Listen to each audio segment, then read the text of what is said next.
দর্শক বন্ধু এবং প্রিয় আঙ্গুর প্রেমিক ভাই বোনেরা, আসসালামু আলাইকুম। আশা করি সবাই ভালো আছেন। আজকে আমাদের বাগানের সার ব্যবস্থাপনা সম্পর্কে জানাবো। আপনারা এই সময় কি কি সার ব্যবহার করবেন, কারণ যাদের ফল তারাই ব্যবহার করবেন, কারা ব্যবহার করবেন এবং কেন ব্যবহার করবেন আজকের পর্বে আলোচনা করব। তাই সম্পূর্ণ পর্বটি ইনশাআল্লাহ দেখার চেষ্টা করবেন। এই যে বাগানটা দেখতে পাচ্ছেন, এটা হলো আমাদের আঙ্গুর বাগান।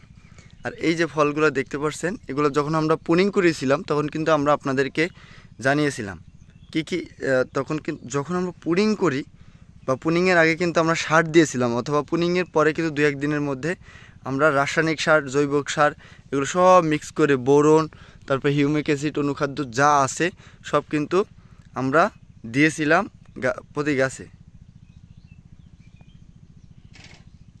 দর্শক বন্ধুরা, যেটি বলছিলাম, আমরা আপডেট দিয়েছিলাম বিভিন্ন রাসায়নিক সারের। এখন আমাদের কি কি দিতে হবে, আসলে আমরা কিন্তু এতদিন কোনো ফল দিইনি। এখন কিন্তু আমাদের গাছে প্রচুর পরিমাণে খাদ্য প্রয়োজন আছে, কারণ এই যে ফলগুলো মোটা হবে, পাকবে, এটা কিন্তু প্রচুর পরিমাণে ক্যালসিয়াম গ্রহণ করবে। তো এখন আমাদের কিছু পরিচর্যা করতে হবে। এই যে দেখেন মাশাআল্লাহ কত সুন্দর সুন্দর আঙ্গুরের থোকা। এখন কিন্তু আমাদের এই যে থোকাগুলা আরও মোটা হবে, আঙ্গুরগুলা এই যে দেখতে পাচ্ছেন চিকন চিকন আছে, যথেষ্ট মোটা, তারপরে কিন্তু আরও মোটা হবে। তো এখন আমাদের এটাকে খাদ্য যোগান দিতে হবে, এই বাগানের এবং এই গাছগুলোতে খাদ্য যোগান দিতে হবে। খাদ্য আমরা কি কি দিব, আপনার বিভিন্ন ধরনের, বিশেষ করে ক্যালসিয়ামের যোগান দিতে হবে। এবং ক্যালসিয়ামটা কোনটা, ক্যালসিয়াম হলো জিপসার বা জিপসাম। জিপসাম যেটা আছে বাজারে ওটা কিনবেন, এবং কয়েকটা সিনজেন্টার আছে, এসিআইটার জিপসাম আছে, পরবর্তীতে দেখা যায় নাপকোর জিপসাম আছে। আপনার চাইলে নাপকো অথবা এসিআই বা সিনজেন্টা যে কোনো একটা জিপসাম, যেগুলো প্যাকেট করা ভালো ওগুলা ক্রয় করবেন, কারণ জিপসামের দাম আহামরি বেশি না। তাই যেগুলো বলবো যেগুলো ভালো ওগুলো আপনারা ক্রয় করার চেষ্টা করবেন। এবং সাথে কি দিবেন, সাথে আপনি রাসায়নিক জাতীয় সার কোনো কিছু দেওয়া যাবে না, শুধু দিবেন হলো আপনার গাছে জোরে জোরে ফসফেট দিতে পারেন। এটা যদি নাও দেন, এসওপি সার আছে, এখানে আপনার মোটামুটি কয়েকটা উপাদান আছে। দামটা যদি একটু বেশি হয়, মোটামুটি 125 টাকা বা 120 টাকা কেজি নিবে। আপনি প্রতি গাছে 50 গ্রাম বা 60, 70, 100 গ্রাম পর্যন্ত আপনি দিতে পারেন প্রত্যেকটা গাছে। ওটা কেজি বেশি হলেও ওটা আপনার গাছ খুবই জোর দেবে, ইনশাল্লাহ সুস্থ থাকবে, ফলগুলো ভালো মোটা রাখবে।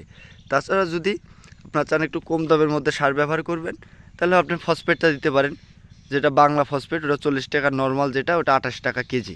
সেগুলো আপনার 100 গ্রাম বা 150 গ্রাম করে ফসফেট প্রতি গাছে দিয়ে দিবেন, আর সাথে জিপসামটা দিবেন।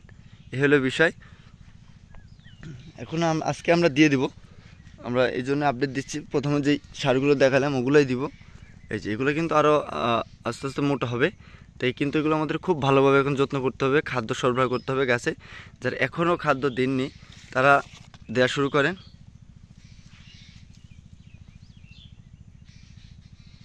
এই যে মাশাআল্লাহ সব ফল বড় হবে এবং আপডেট দিব, দেখাই। এই যে আমি জিপসারটা একটু দেখাই। আমরা বাগানের বাইরে অবস্থান, বাগানের ভিতরে অবস্থান করছে এবং বাইরে জিপসারটা কাজ চলছে। আর এই যে সব সব মোটা মোটা হচ্ছে, দেখেন।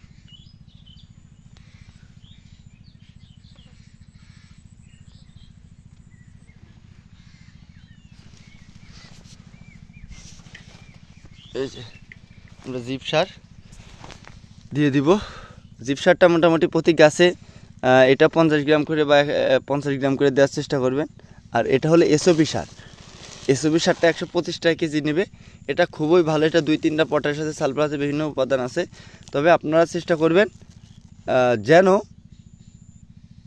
রাসায়নিক কোনো সার দেওয়া যাবে না, যেগুলো নাইট্রোজেন জাতীয় সার ওগুলো কোনো দেওয়া যাবে না। যদি দেন ফল বড় হবে না, শুধু ডোকা বড় হবে, সেক্ষেত্রে গাছের এই সময় বিশেষ ক্ষতি হবে।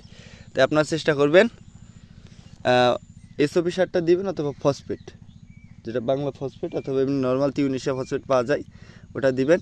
তাহলে আশা করি ইনশাল্লাহ ভালো রেজাল্ট পাবেন। যাই হোক, আজকের পর্বটি এই পর্যন্তই। সবাই ভালো থাকুন, সুস্থ থাকুন, আল্লাহ হাফেজ, আসসালামু আলাইকুম।